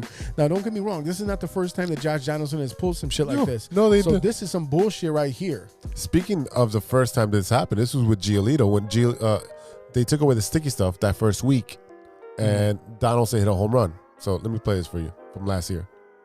Lucas, it looked like, looking at the replay, that Donaldson yelled something along the lines of, "It's not sticky anymore," after his home run in the first. Did you pick up any of that, and what's your reaction to him saying that? I saw it after the fact. I mean, he's a piss. That's kind of a classless move. If you're going to talk to my face, you can go, cross home plate and do all that. Just come to me. I literally telling you got a problem with me? Take it up with me like a man. Yeah, 100%. Don't be a little bitch and start doing this and that. And then Donaldson responded like, "Oh, I waited for him in a parking lot." No, he didn't. No, you fucking did it. No, you fucking did it. Get the fuck out of here. This ain't fucking WWE, man. We're not gonna have a fucking tables, ladders, and chairs match. Or the NBA when people chase each other down the tunnels. That happens. Like you see that happens. Those motherfuckers ain't gonna fight though. No. Because I'll tell you what though, all the little bitch fights we've seen in MLB. Remember Derek Lee versus Chris Young? Like it was like watching two trees that just fell over, trying not to fall over on top of each other. Right. The only one I remember was a Cleveland. I can't remember the player and the guy from Toronto. Okay, no. When he got punched in the face. No, I'm gonna give you two right now, and that's Nolan Ryan against your boy Robin Ventura. That's one. Shit out of him. Oh yeah. And the other one was Kyle Farnsworth versus Sean Casey, where he fucking beat the shit out of him. Oh yeah, he beat the dog crap out of him. Yeah. He charged him out, and Sean Casey, a big guy, took it and then just came out. You thought he was on the Reds before. He was all the way red after that shit. He was like, I just want to confirm that, yes, I am on the Reds. So, I mean, those are fights. But, I mean, like, typically you don't see, like, real fighting. I mean, I remember Don Zimmer getting knocked to the ground when it was a Red Sox versus Yankees. And that was pretty funny because I'm pretty sure Pedro Martinez just grabbed him by his big fat head and just kind of leaned him over and he just rolled about 7 times to the ground. He like what is that called? The Russian Funko Pops? The Russian nesting doll. Yeah, that's what that would look like. like. Humpty Dumpty. Yeah. I mean, rolling. MLB's investigating this. It's gonna be hearsay. Nothing's gonna happen. Yeah, I mean, that's an unfortunate thing because it wasn't a physical action, so you can't really prove on what he said or what he didn't say because, you know, there are times, especially on a Sunday afternoon on ESPN or Sunday evening baseball where you see players get mic'd up, or in the playoffs a lot we see that sometimes, or all-star games. It's not very often that you see a player with, you know, 162 teams plus all those 162 games and all the teams. You don't see that many players get mic'd up on a regular basis. So unfortunately, you are right. It's gonna be hearsay. They're not gonna really be able to tell the truth because, hey, we all know there's always 3 sides to every story, right? Your side, my side, and the truth. So what are we really gonna hear? Well, I mean, there has to be. You also have to consider where there's smoke, there's fire, right? Right. And Donaldson admitted he called him a Jackie. Right. Well, he called him Jackie. He didn't call him. But so if you're admitting to it, and Tim Anderson takes it as so and so, however he takes it, it's still wrong. Yeah, I mean, it's just, again, when you take something that's meant to be positive and you apply a negative connotation to it and use it in a condescending manner, then that's when you're going to get in trouble. And that's why the whole team came out to defend their teammate. Yeah. And you could see how heated TA was. Now, don't get me wrong, he's kind of a hothead in general. Yeah. But I mean, you see how heated he was, and that literally you had to take the 2 of the biggest bastards on the team to lift him up and carry him off the field. And you know who was the first one out of the dugout? Lance Lynn. Oh, 100%. The biggest bastard in the pitching staff was the first motherfucker there in front of Grandal. Like, nope, I got this. Right, exactly. Because he's trying. Yeah, to be fair, Lance Lynn could fucking probably eat Josh Donaldson for an afternoon snack. And what I really hope is that they take this and put a positive spin and get the ball rolling. Get these guys hot on the bat. Go out there and pitch. Johnny Cueto did his job on Sunday. He got 6 innings in. Again, this is a plus. This is a guy that we signed for nothing. At the end of the day. They got the win. It was a late inning win, and they got it. Hey, beating the Yankees is a big accomplishment. I mean, you're still talking about an all-star team. I mean, the Yankees all up and down. Yeah. Murder's row. Yeah, 100%. You know what I mean? Like, even though Stanton can't always stay healthy, Judge is very, like, he's up and down. But the funny thing is, I see Judge charge the mound or charge the plate and where everyone else is there, and it looked like a teacher trying to corral a bunch of third graders. He's like, "All right, guys, come on, stop it. You can all have peanut butter and jelly." Like, it was funny as hell. Not you, Billy. You're allergic to peanut butter. Speaking of Judge, he's a free agent at the end of this year. Oh, Jesus Christ. Can you guys gonna sign him? The Cubs are not signing Aaron Judge. He's taller than the basket out in the outfield. What's he gonna do? Just block him? The Bulls might sign him. Right, exactly. My favorite is always to see him with Altuve like close to each other. Oh my God! It's like 1.5 men. He's like, hey, stand right under me so my nuts can rest on your head. Hey, again, the Cubs gonna have a lot of money.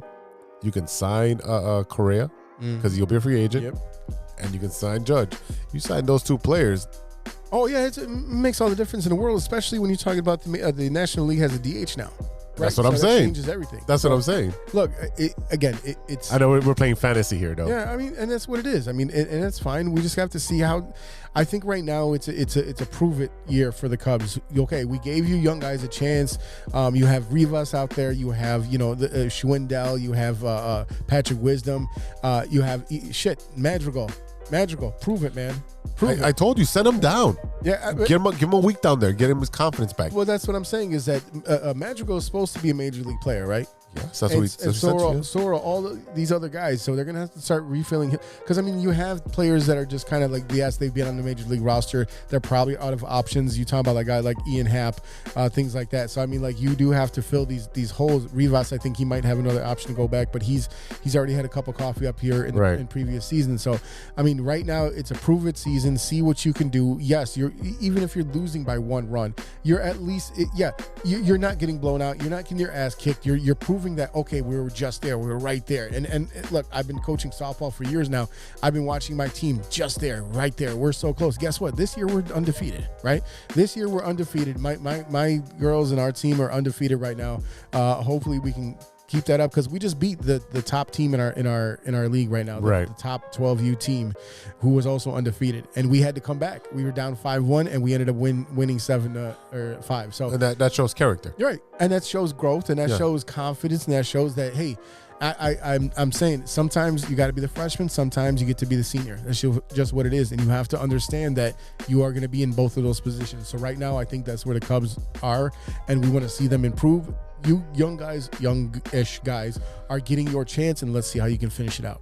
So 2 points I want to point out, and I know you weren't on the air last week. Ed Howard going down. How big is that for you guys? I mean, I think Ed Howard would be a couple years away still. Really? I think before they really wanted to bring him up, because I still think that they're going to try to fill some holes with free agency and try to see what we're going to do as far as the infield right now. You still have to decide what's going to go on with Nico Horner, who I believe is injured right now with an ankle injury after colliding with this umpire or the freak accident. Yes. Yeah, right there behind second base. That was a weird. The official. I'm sorry. Right behind second base. So I mean, you still got to figure out what's going to happen with Nico Horner. If you don't bring Ed Howard up right away, you still have a bunch of options, right? So I mean, I think that would give you a little bit of leeway. You're talking about a guy that, if I'm not mistaken, was drafted only at 19 years old. So you don't want to bring him up immediately, make him just throw him to the wolves. And I think Jed Hoyer and his crew were kind of thinking of him as a player that would come up in the future. I don't think they were in any rush to bring him up. No. But I mean, he would have been a September call-up for sure.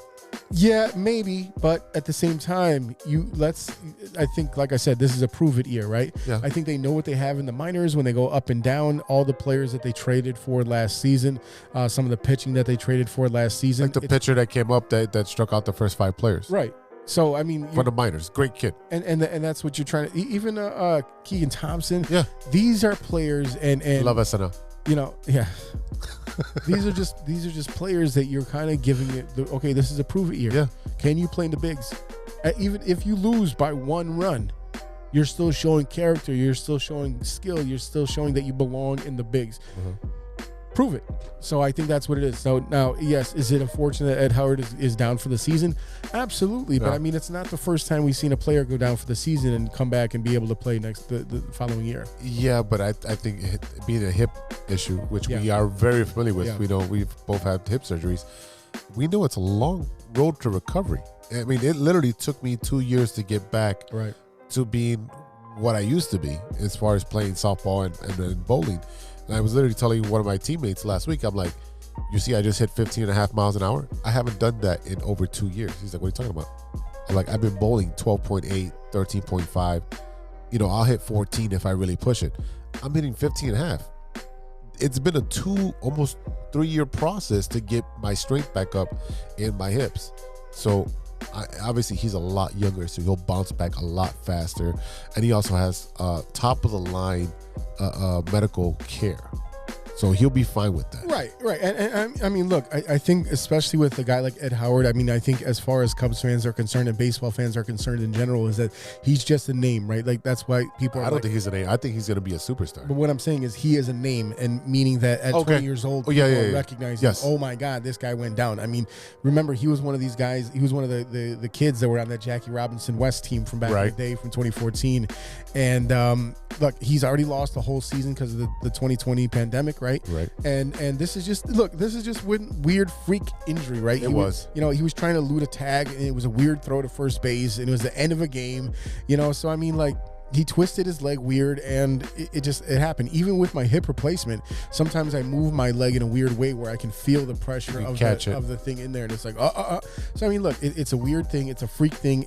It's not something that I would expect could really cause him a lot of worry in the future. Yeah. Like a knee, I'm much more concerned with the knee, because to me, the knee is much less stable than a hip, right? Correct. So once he's gonna go, he went under surgery, and then we'll figure it out.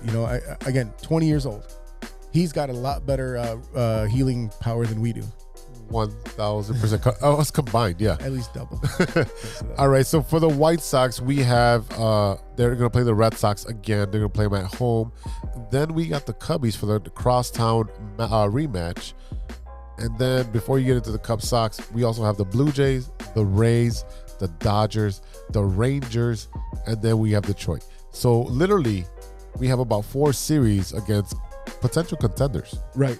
So it's the time to put up or shut up, because we're rolling into the end of May, into June. Yep. This is the time to start stepping on the accelerator and see what you got, because you're coming up. I know the trade deadline has been pushed back to August 1st, which is one day extra, but whatever.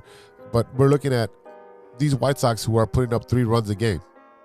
Yeah, I mean, this is the time right now where your pitching really has to shut it down. I think Keuchel had a decent game the other day, right? Which is he gave up 7 runs, but I mean, he gave 5-6 innings, which is fine. Right, you know what I mean. He's there to eat it, and that's what I've been saying, is that you know that he's not going to be the ace of your team. No, you know what I mean. Like, you're looking at Giolito, you're looking at Cease, who should be the anchors right there. I'm sure now you're missing Carlos Rodon, but we talked about him enough in the past. Yeah. Lance Lynn coming back, you know what I mean. So there are cogs there, but you really have to have the entire machine working, and you got to make sure that everyone's healthy, right? So, right. I mean, you look at some of the teams that some of these younger guys have been doing on the team. We still don't have Eloy back because, again, a weird injury, but Lou Bob's been playing well out there. Yes. You have players on this team. You have leadership on this team.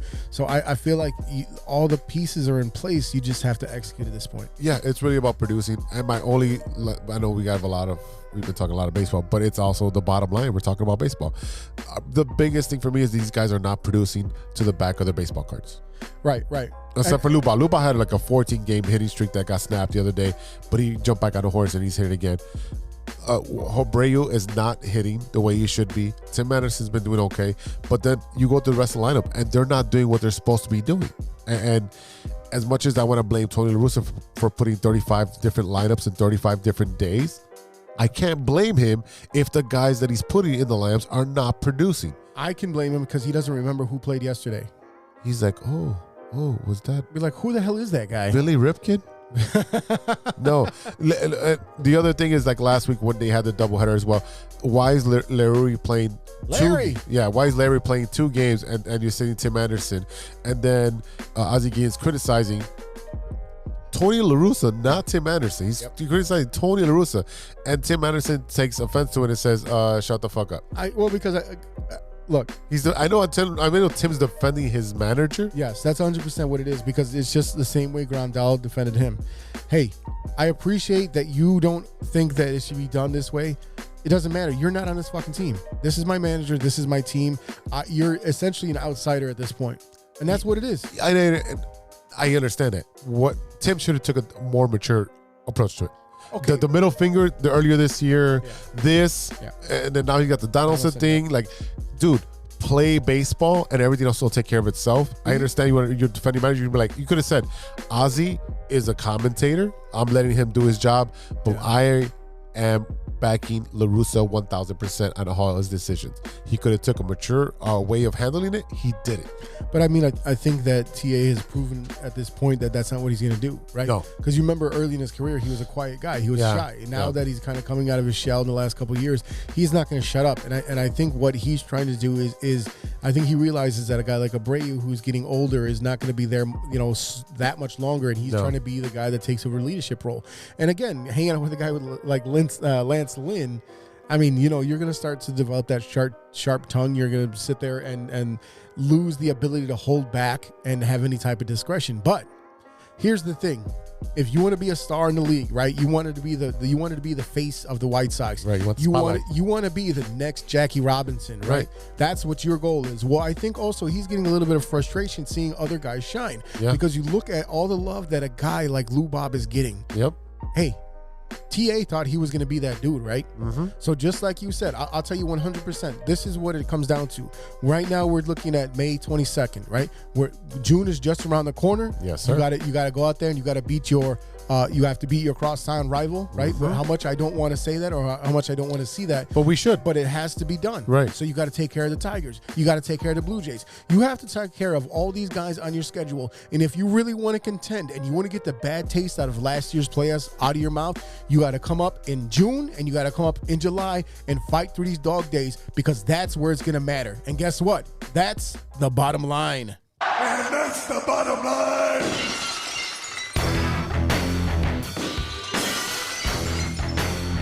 All right, fans, we'll be right back with Stirring the Pot after a quick word from our sponsors. Hey guys, this is Mike Deportes, and you're listening to True Chicago Sports Fans Podcast. We all know that 2020 was no joke, and with an ever-changing world climate, many people are looking for a new opportunity. Guys, are you looking for a career that rewards effort and makes you feel valued as a team member? Let me tell you a little about our friends at ACSI. ACSI is a certified RCN business agent. They provide the same RCN services with a personalized touch. Their sales and technician teams work hand in hand, ensuring your experience will be smooth and pleasant. Gone are the days of being transferred from one person to the next. At ACSI, they handle everything from start to finish. It's never been so easy to get internet service. ACSI is a growing Chicagoland company that encourages personal growth and rewards perseverance. As they expand, they're looking for passionate, responsible, and honest professionals to join their team. A career with ACSI means you will be part of a hardworking, flexible, and dynamic team that is a leader in the installation of cable and internet services in the Chicagoland area. Best of all, ACSI was awarded Hacia's 2020 Contractor of the Year Award. Are you ready to grow with a local Chicago company on the rise? Check out acsi.tech and click on careers to get started. That's acsi.tech and click on careers. Welcome back to the True Chicago Sports Fan Podcast with E-Rock and Big Z. Oh, yeah. It's that time again, brother. Uh-oh. You know what time it is. Oh, boy. It's time for Stirring the Pot. All right, brother. I've been scouring the interweb. Yes, the interweb. That's what the old people call it. Strong bad. Yeah. And I know you're a big fan of chips, and I found one. Okay. Well, you like chips. I mean, who doesn't like chips? Yeah. What kind of shit is that? So there's a limited time only Pringles that just came out. I'm not sure how you like Pringles or not. Pringles are fine, but I know you're about to say something fucking gross. Wavy, modern. What is that? The Halo. What is it? It's a Halo edition MOA burger flavor. What the fuck is that? I don't know what MOA means or MDA. Wait, hold up. You can't present me a flavor that you don't understand what the flavor is. It's a burger flavor. Okay. So it's a Pringles Wavy. It's called MOA burger. I don't know if it's an O or a D. It's fucking, the font on it's fucking ridiculous. But either way, it's a Pringles Wavy burger flavored chip. Okay. I mean, like, we had some crazy flavored chips before. We had the chicken and waffle flavored chips before. It was okay. Yeah. We had the jerk chicken one, which was weird. Yeah. We tried it, and then that bag of chips sat in my house for a good year before I was like, yeah, why do I have this? Feed it to the rats. Yeah. But yeah, I mean, look, I want to say that there has been a company out there that had a burger flavored chip before. I want to say it was probably Lay's, because they like to do that type of thing. And I think you get a little bit of like ketchup and mustard and a cheese flavor on there. Okay. So I mean, like, yeah, I mean, would I try it? Yeah, I don't see why not.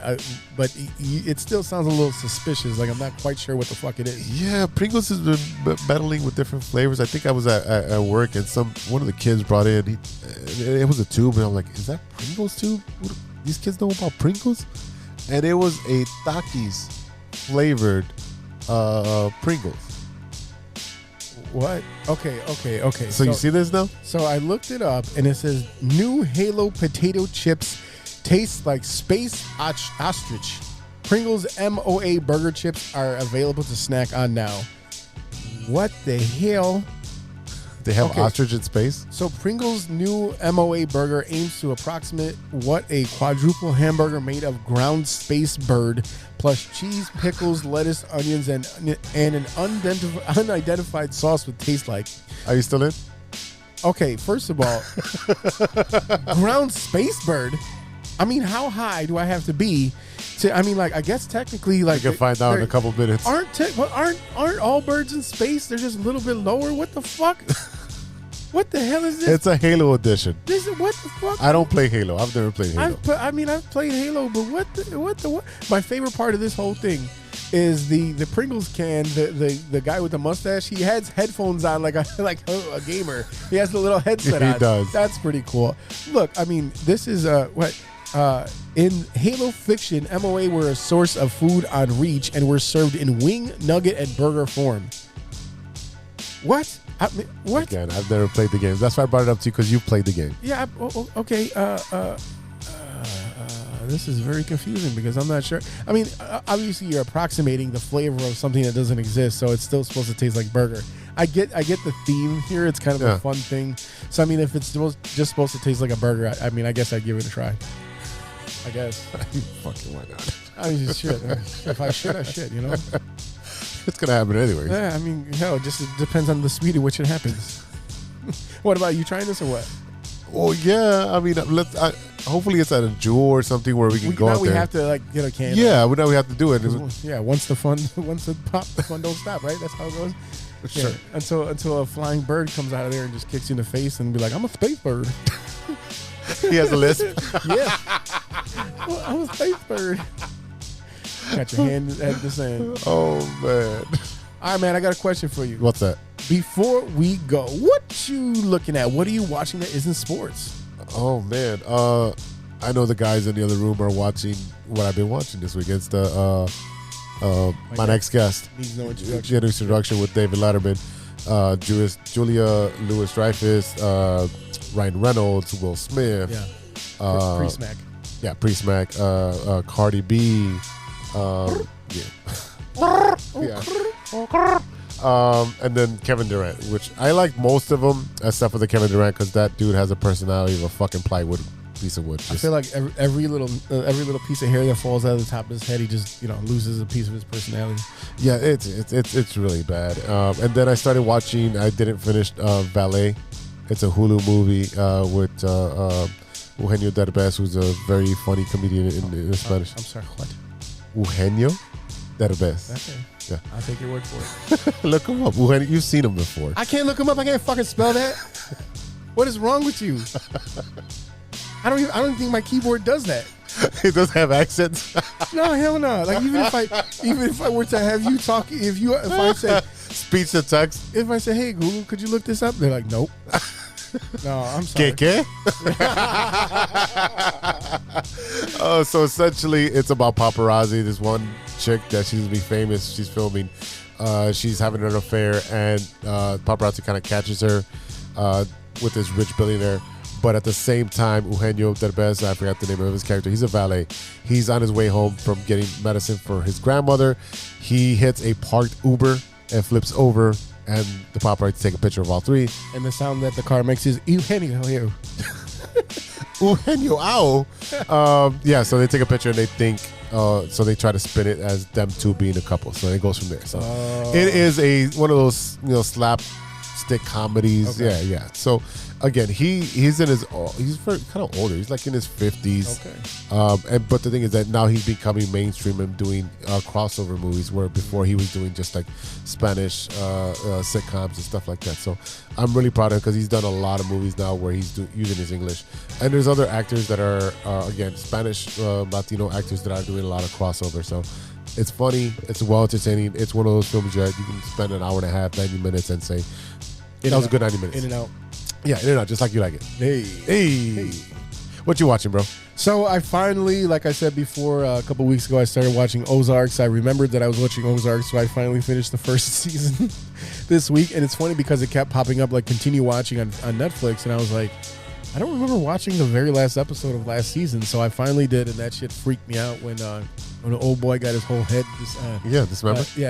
Taken away, and then the baby in the water that freaked me out a lot too. Are you figuring out at the beginning of the episode or show you what's going to happen in the episode? No, I knew that. With the O, I knew that. The design, whatever at the beginning.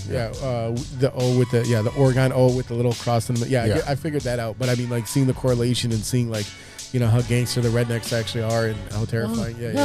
I'm like, oh shit, you got some of that book learning. I didn't know that. Fucking Ruth, and she's a gangster, and all the fried redneck. I saw that was interesting. So, yeah, I mean, I'm getting into it. I'm anticipating what's gonna happen in season 2. That's new to me. It's like a used car. It's like a 2018 Camry. It's gonna run forever. Yeah, and then so I've been watching that, and then the season finale of SNL was on last night. Yeah. You had the departures of some show staples. You had A.D. Bryant, Kyle Mooney, Kate McKinnon, and Pete Davidson. Pete Davidson, who has actually been absent from the show for a good portion of the season ever since he started dating Kim Kardashian. You haven't been seeing him a lot. And one of the funny things he did, he came out and says, "I'm just here to see all the people's faces to when they think about when I'm going to talk about Kanye and all that shit." Kate McKinnon had a great send off in the first sketch where she does her getting abducted by alien sketch, which is always fucking funny. Her different euphemisms for her butt and her vagina is always hilarious. Oh my god, it was perfect. Perfect way to send her off, because then she's like, I'll volunteer. Fucking why not? I'll leave with the aliens. And she's leaving, and you can see her getting choked up as she's doing her lines, and she's turning back to the audience, like taking it all in, like, this is my last time here.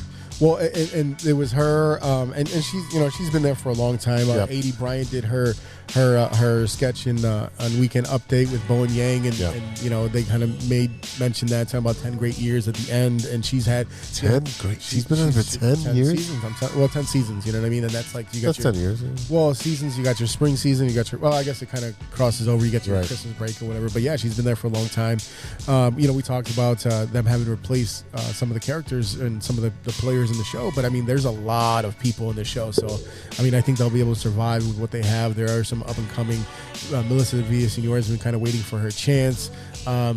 Aristotle, whatever the hell his last name is, he's been the kind of pretty waiting boy. Around. Yeah, Punky. So, I mean, I'm a big fan of Punky. Punky Johnson, Brian Austin Johnson. So they, and you still have Cecily Strong. You still have Keenan, who's been on the show for 20-something plus years. So I mean, there's definitely like a lot of talents on the show. So it'll be interesting in seeing who they bring in next season as their featured players. Who doesn't come back from the featured players from this year. I've been watching it for so long. Sometimes you get these players that are on there only for one season and they don't really get their shot. And Brooks Whalen is one of those guys. I can go down a list of guys that had one season or just a cup of coffee there. But again, it's always a little bit of a bittersweet time when you see some of these long-lasting members of the cast move on. Especially that many at once. Well, yeah, I mean, that's what you were telling me. I'm like, no, wait, all these guys. I'm like, that's a shock to the system. But what you want to do is you wish them that they move forward into the movies, into sitcoms, and they be successful. I mean, you see them growing up. Kate McKinnon has had a successful career outside of SNL for a while. She's very, she has a couple of commercial campaigns, advertising campaigns. Cecily Strong has had her own. She's in that Schmigadoon show on Apple TV, which was hilarious. I want to say on Prime is where A.D. Bryant has a show. So I mean, they've all branched out and had their own shows. But you know what I mean. Chris Redd is another cast member that came over after having he was on the show Disjointed, and he's been in other things before he came over to the cast of SNL. So I mean, you do see some of these crossover guys and these actors. It kind of brings me to what Mikey O said when we had him on here. Is like, you're gonna come onto my show, and I'm gonna put you on, and you're gonna get funny. You're gonna work through your system, but you shouldn't be on my show 10 years from now. Right. You should be growing. You should be taking bigger risks, and you should go out there like. You should become like a headliner when you come back. You shouldn't be like just a part of the show or another cast member. Spread your wings and fly. And that's what these guys are doing. They're going to spread their wings. They're going to fly and see what they can do. I mean, I'm interested in seeing what's going to happen with a guy like Pete Davidson, because he's been so mixed up in the media. I mean, he's been arguably the biggest star in SNL because of the people he's dated. Yeah. He was engaged to Ariana Grande. You know, he's been dating Kim Kardashian since she was on the show. I mean so he's got an all-star lineup already. Yeah, he's been through it all. He's been through them all.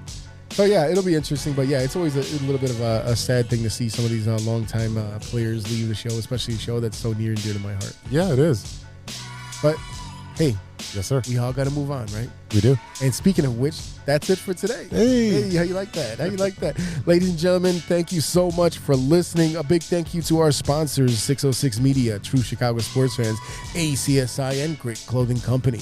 Don't forget to go to gritclothingco.com and get your official TCSF podcast t-shirt. Search for keyword True Chicago and use our promo code TrueFan15 at checkout for 15% off of your entire order. That is TrueFan15. Go and get your t-shirts right now. Don't forget to visit our guy Danny and his friends over at acsi.tech and click on their career sections to start an exciting new career in the communications industry. Go to acsi.tech. That's acsi.tech and click on careers to apply today and get your summer in gear. Don't forget to check out the Shy Native Radio podcast, now available on all major platforms. Mike Logic, Ideal, and Throw MC talk about sports, movies, and all types of ill shit. Go and check them out right now. And don't forget to check out Shy Native Nights. They are performing all over the city with all types of different Chicago artists. Check them out. Check out their social media, and you can see where their next shows will be. Shout out to Ronesh, Panic, Serious Beats, and Custom Made for the beats we played on today's show. Check out paniconthebeat.com for all your Mole Men merch and gear. And don't forget to check us out on social media. You can find us at True Shy Fans on Twitter and on TikTok. Find us on Facebook, Instagram, Spotify, and reach out to us. Hit the DM with your stirring the pot ideas, your movie recommendations, and just tell us what you think about the show. You can reach us at truechicagosportsfans@gmail.com. All right, y'all. For Big Z, this is E-Rock. We'll see you next week for episode 98. Wow. Until then, be good to each other. For the love of sports. Swish. A few moments later. Wait, the Bears are what we thought they were. They're what we thought they were. This is not how we wanted it to go. You almost can't even make it up. It's that bad.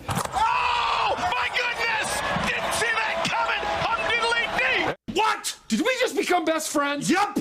You have a lot of incest. That's real. Shut your mouth. Lover boy. Nature versus nurture, Lodge. Nature always wins. I think he's on steroids. Hasta luego, amigos! That's all. I shouldn't have those artichoke poppers. Thanks, Cubs!